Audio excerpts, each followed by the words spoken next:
Recently, our On the Move crew visited the Sunnyvale Heritage Park Museum, where they have recreated the home of the Murphy family, who were the original founders of Sunnyvale. The museum provides accessibility with plenty of handicapped parking spaces and long, wide ramps to access the building. In the front courtyard, there are dedication plaques to honor citizens of the past, including some memory bricks from our On the Move crew. Donna Yeager got a grand tour from James Reynolds, who told all about the Murphys' forgotten journey over the Oregon Trail and the family's history. In the studio today, we will meet with our host, Donna Yeager, and guest James Reynolds from the Sunnyvale Heritage Park Museum. Now here's Donna. Hi, I'm Donna Yeager with On the Move, and I'd like to welcome our very special guest, Jim Reynolds. Welcome, Jim. Thank you, Donna. Pleasure to be here. Thank you. Yeah. What's your official title there? I'm the president of the Sunnyvale Historical Society. Oh, great. Wonderful. Yeah. And I absolutely love the first photograph that we have of the museum, because it's the sign, as you see, the entrance area. Yep. And it's just beautiful, really. You're going to love it a lot more in about 2 years' time when we get rid of all those buildings that block the view of the museum from the parking lot. That's great. Yeah. Wonderful. And then actually when you're in the parking lot, it's very wheelchair accessible. Yep. It's really, really easy to find the parking area, and it's easily located in Sunnyvale, right off of, will you tell us the street? Well, it's, the street is Manet, and Manet comes off of Remington, and then it's the first driveway to the left off of Manet. Okay. It's a little hard to find. You got to weave around, but follow the museum signs, and you'll get to it. Oh, wonderful! That's great. Yeah. And then when you first go into the entryway of the museum parking area, there's a beautiful rose garden. Very pretty. Yes, it was originally, that's city property. It's landscaped by city people, but the gardens are maintained originally by the garden club and now by a few dedicated individuals who come out there during the week and just buy the flowers and put them in. It's just gorgeous. Yeah, beautiful area. Yeah. And then also when you're in the outer part of the garden, you have such a beautiful view of the house itself. Yep. You know, from when the roses are at your back, and you can see a beautiful view of the house. I think that's one of the most peaceful places in the world. You stand there, you don't hear the noise. You might hear a tractor in the apricot orchard, but that's it. It's just lovely. It's very tranquil. Yeah. Yes, it is. Yeah. And then my parents actually purchased some of the beautiful tiles that are right in the front of the area there, in right in front of the house. And we have quite a few of our crew members that were instrumental in the early part of On the Move, and so we've honored them there on the tile. So. Well, we thank you for so much, and not only honoring your people and friends, but it also provides funding for our museum. It's a very complex thing that keeps that museum running month after month, and the bricks and tiles are one of the things that help us. Right. And then we have another one of brick right in the very front part of the house, right at the right in front of the steps. So it's beautiful. Well, if you buy a brick and you come out there, we have a little book so you can tell you how to find your own brick there, and it's easy to do. Yeah. Exactly. Yeah. And then we have a nice picture of my brother and my dad and my mom and I when we were in front of the house at one of our tours that we enjoyed, visiting the history museums in Sunnyvale, so it was great. Yeah. And then the ramp is very wheelchair accessible. Yep. When you go up the ramp to get into the museum, it's really great. You'll probably get into this later, but the whole building is a City of Sunnyvale building built with funds from the Historical Society. Wow. But everything is code for a Sunnyvale public building. Yeah. Wow. So, that's great. Facility. Oh, fantastic. And then the photograph of the original house is really interesting. It's really neat. There's a black and white photograph of the original. Yeah, that house was about 3 miles from where this house was, and it was built in 1859. Wow. And it was torn down in 1953, so it housed the Murphy family for 100 years. And then in the ensuing 50 years, we raised $3 million and built that beautiful museum, kind of the same shape as that house. Yeah, wow, that's great. And then we have the picture of you when you escorted me through the door right at the front. You welcomed me into the house, and it's so pretty. Well, all I can say is too bad you didn't get a really good docent, because we have a lot of wonderful docents there. We're all volunteers, and we just love the history of Sunnyvale. And anytime you walk in there during our operating hours, you're going to get a docent who's going to tell you the whole story. Well, you had a lot of wonderful, interesting stories. Thank you. It was great. Really enjoyed it. It's a wonderful story. It's all about the Murphy family coming across the Sierra Nevada. It's just a great story. And the lobby itself is really beautiful with the wood floors and so pretty. Yep. Really nice, really. Yeah, there was no expense spared in putting that building together. It's just beautiful. And as you probably know, as you turn to the left, you see the gift shop. Turn to the right, you see the story about the Murphy, T. Stevens Townsend Murphy party crossing the Sierra. Exactly, yeah. And I really like the map of the United States, and it shows the route that the group went. That's right. They started in Council Bluffs, Iowa, and over 6 months' time ended up going across the Sierra, right where Highway 40 goes across. Oh, and my just God. parenthetically, that painting, we're talking about the Murphy family. They're the ones that had all the land in Sunnyvale. Right. And that painting is done by a woman who's married to a Murphy descendant. Allie Pearson is her name. She's married to William Stockton. And that was interesting with the wagon, too, you know, how steep that was. Oh, but then we have the group picture of the family. That was wonderful, The Murphy family, all the siblings. Wow, and That was amazing. Well, we love to tell the story that the three Murphy girls had daughters like Mary, Matilda, Maud, Evelyn. All the streets in Sunnyvale were named after Martin Murphy's grandchildren. Oh, that's fantastic. And then there was a 50th anniversary, right? It was a 50th a photo of a painting of the 50th anniversary. The thing that's significant about that to me is that the house is called Bayview. From that spot at Murphy's Sunnyvale Avenue and Central Expressway, you could then see the San Francisco Bay. So they called the house Bayview. You cannot see that anymore. But, wow. Oh, my gosh. It turns out that painting was not of the 50th anniversary, as I told you. I was corrected on that later. It's just a picture honoring Martin and Mary Murphy. Oh, yeah. And it's interesting, the train station bench that's in the area where you get to see the movie. That's right. About that bench was put in the Sunnyvale train station in 1950, and in 2003 the Caltrains converted that station to a vending machine, essentially. And that bench ended up in Santa Clara, and they call us up and they send it back up to us, and we've had a Boy Scout project, Eagle Scout project, to cut it down to the right size and refinish it. It's lovely. Amazing. And the thing you probably notice about it is it's short enough that it can be placed, but you have wheelchair access all the way around it. Right. And you were so wonderful. I think you actually played a piano piece for me on that gorgeous piano in the living room. That's right. That piano was in the Murphy house. It's an 1869 Decker piano that must have come out either around the Horn or on the early railroad train out there. And it was in the Murphy house for 100 years. Just beautiful. Yep. Really, it sounded so pretty. Yeah. Very, very peaceful. That's great. Wonderful. And then the displays are amazing, because the one angle that we got, it shows a whole bunch of different displays all the way down the aisleway there. Really amazing. Oh my gosh. Yeah. Really. They tell the story of the city of Sunnyvale. Right, to Troopshank, the first clerk, to the canneries and all the things that we have in the history of Sunnyvale. Yeah.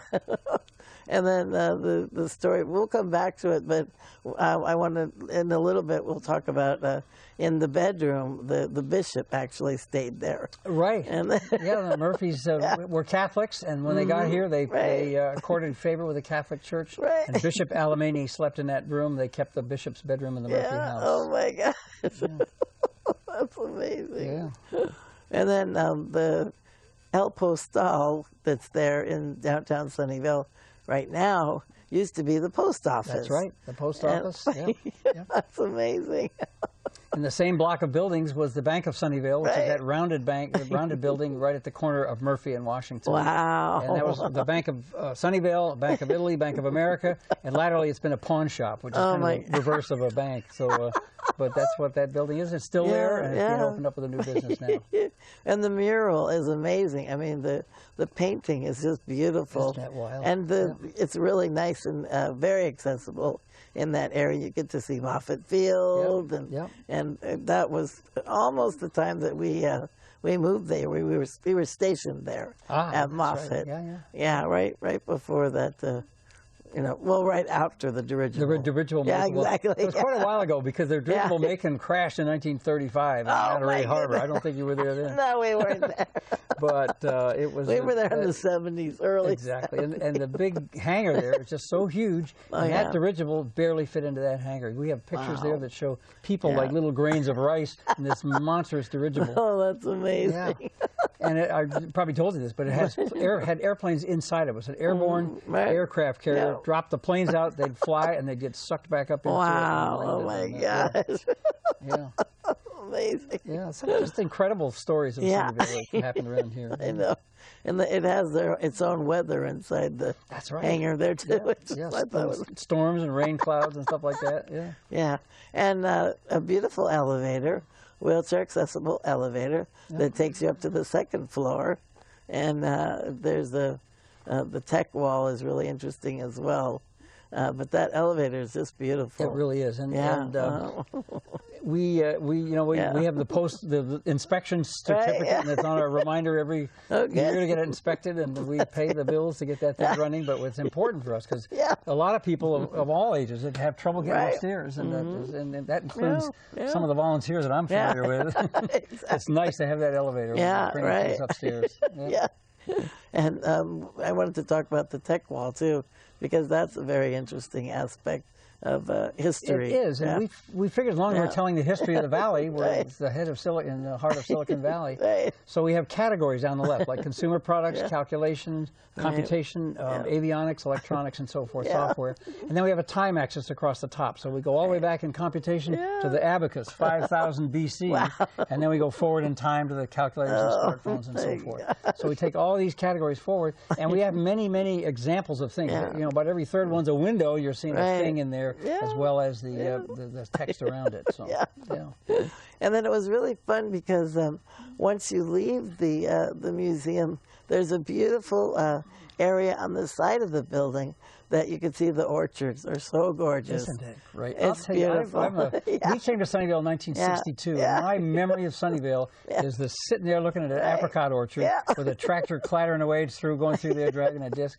And you can have that experience right now. It's just wonderful, particularly in the springtime when the blossoms are there. And, you can hear the tractors every once in a while. Exactly. And who knew that the last 10 acres of apricots in Sunnyvale would be a city park? You know, it used to be the farmers, and now we have that heritage preservation park for all time, I hope. Amazing. And one of the original farmers, Charlie Olson, is the guy who's contracted with the city to actually run that orchard, and he does the plowing, and he does his people do the feeding and so forth. And then they actually run an apricot stand in the June when the apricots come in. Great. That's fantastic. Well, tell us that story about the location of the original house and what happened when they moved Martin in. Murphy is, in 1850, he's there with a lot of money. He has all this land, and he wants to build a frame house. You couldn't build a frame house then because there were no sawmills in that immediate area. So he drew the plans, sent them back to the East Coast, had the house manufactured. It was put on a ship and went round the Horn, through the Golden Gate down to El Viso. They put it on wagons and hauled it over to Murphy Park, which is at Sunnyvale Avenue in California. And that's still a park over there, but the house is gone. But that house housed the Murphys for 100 years, and it was really a beautiful so it's actually where the park is located. That's exactly right. Murphy Park had that house in it, And I think one of the palm trees that was in front of that house, we have a painting of that house as it sat, and one of those palm trees is still there. So you can kind of get yourself in the spot where the house was. That's fantastic. I love that park. It's a really nice park. It is, Good location. And you said that you could actually see the bay from there. You could then, but now you've got, first of all, a 600-foot pile of landfill that has been clayed over the top of. That's one reason you can't see the bay. The other is you've got all these trees and stuff like that. At that point, and you can stand there and just use your head to imagine, at that point it was rolling hills and grassland and an oak here and an oak here and an oak here and the bay there. You can see the whole thing. Oh my gosh. It must have been wonderful. That's amazing. Yeah. That's fantastic. Yeah. And I understand also that upstairs, oh, here's El Postal. I wanted to talk about that. Oh, yeah. Because the location, that's my favorite area of Sunnyvale, besides the museum. Yeah, well, thank you for that. But, but I love shopping. So it's always so much fun to be in that Murphy Square, Murphy area. It's a lot of fun. Yeah. And I was so excited to hear that the El Postal was actually the original post office. And I walked, as you go inside, I'm not sure whether the counter that they have was the very original counter or not. That's asking a little too much, I think. But the building is clearly the same building. You can recognize it. And you can still recognize the arches over the windows. Exactly. Yeah. Amazing. Yeah, it's just, I love Sunnyvale.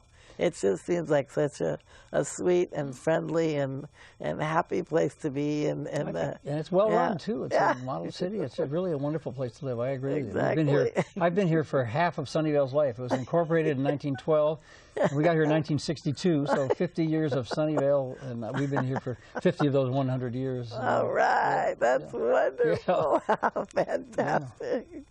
Well, let's talk about the upstairs part of the museum, because you can actually have meetings and people can... Right. It's a large area, and I don't know, it's about maybe, I'm guessing, 1,500 square feet, something like that. Yeah. And you can rent that space for any kind of party or any kind of function you have. As a matter of fact, that's one of the things that we count on for income in the museum, is to have people rent that space.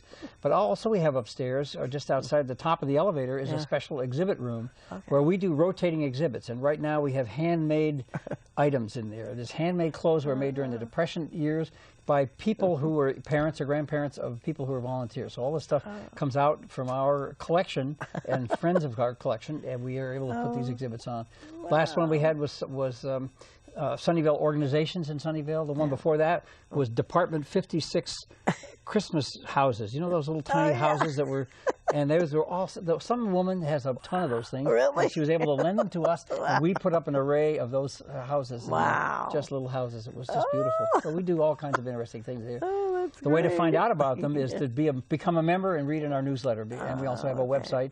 If you come to that website, you'll see what special exhibits we have being run. Great. Yeah. Well, I was there a couple Christmases ago, and they had a beautiful display of a whole bunch of different creches. That's right. They were so pretty. Yep.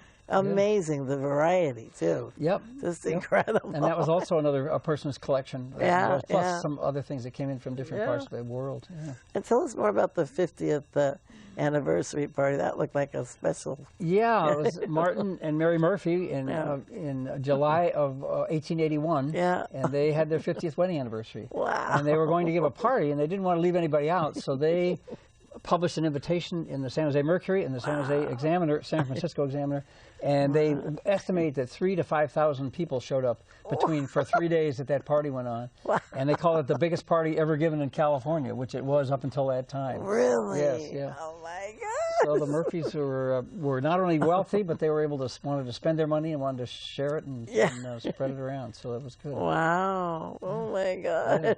Yeah. And the actual story that happened were they living in Missouri at the time? They emigrated from County Wexford in Ireland. Okay. And then they emigrated to Quebec, Canada, and then to Missouri. Okay. And in Missouri, they were victimized by a number of things. They were discriminated against for being Irish and Catholic. Yeah. And Mary Murphy Sr., she became ill with malaria and died, as did one of the other siblings. Yeah. So they decided, the heck with this, we were trying to get someplace nice. Right. And they had encountered a priest who had come back from California who said, if you go out there, you can make your own life, you can do what you want, you can practice your religion. And, But they came out with the Stevens family, right? It's called the Stevens Townsend Murphy Party. Yeah. And you're right. Stevens was Elijah Stevens, and he was elected to be the commander of the guide of the party. Yeah. Okay. And he went on to settle in Cupertino, and his Stevens Creek is named after him. So the spelling is a little screwed up, but that happens anyway. Yeah.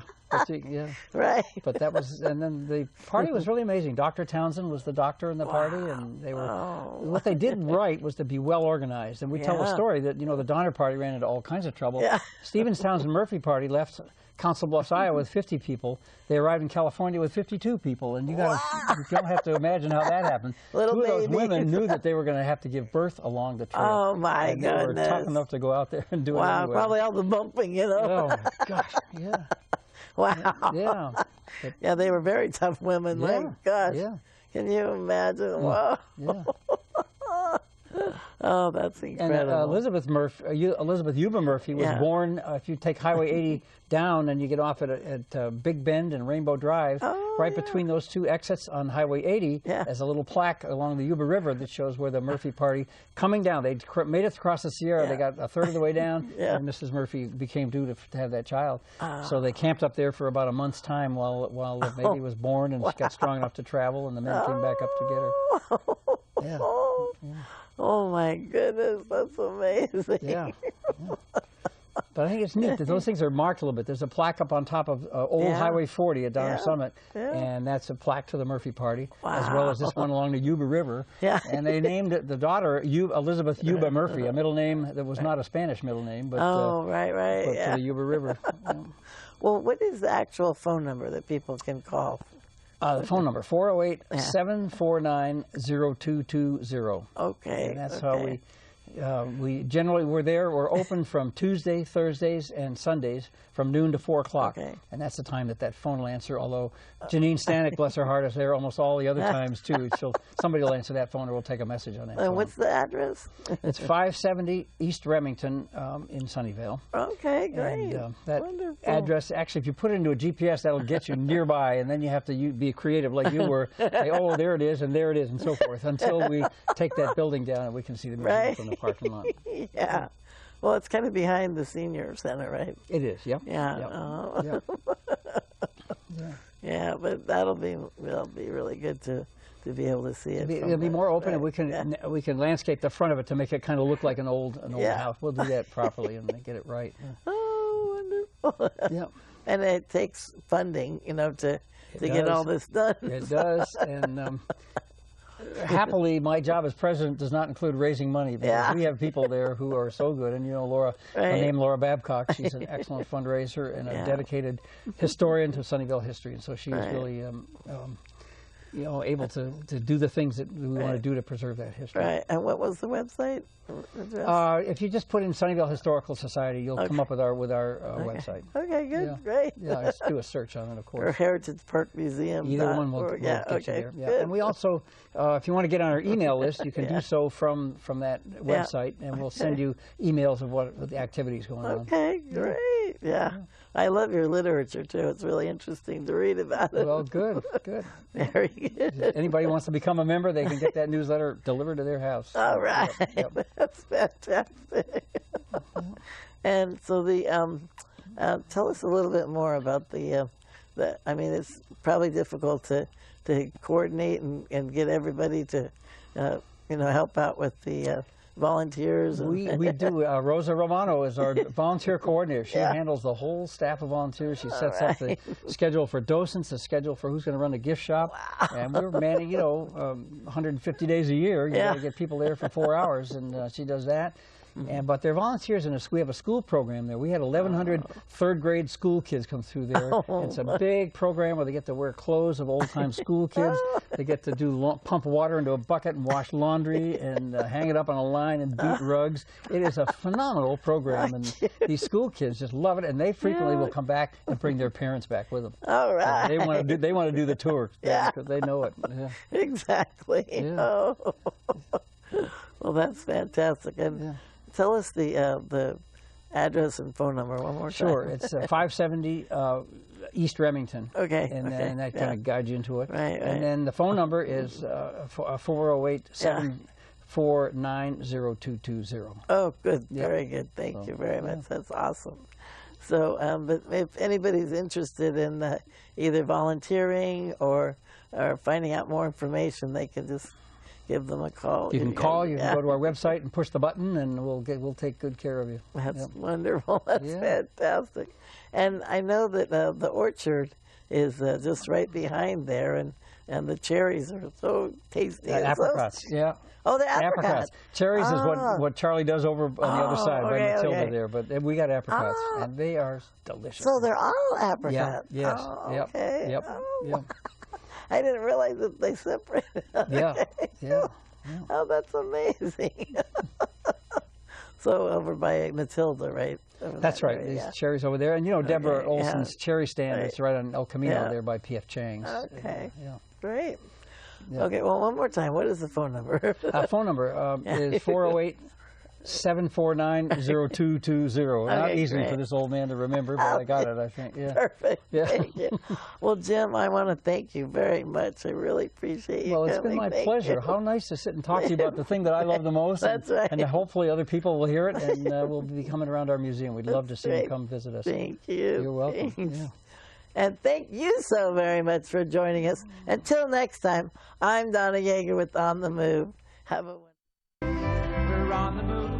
We're striking out to set the pace. We all can choose to make a difference. Our time is overdue. If we collect our dreams, take them on the move. We're rolling and we're walking, but we're not sitting still. There's a world of adventure to explore. We're signing and we're talking from New York to Brazil, from Canada on out to Singapore. We're on the move to make this world a better place. We're on the move. We're striking out to set the pace. We all can choose to make a difference. Our time is overdue. If we collect our dreams, take them on the move.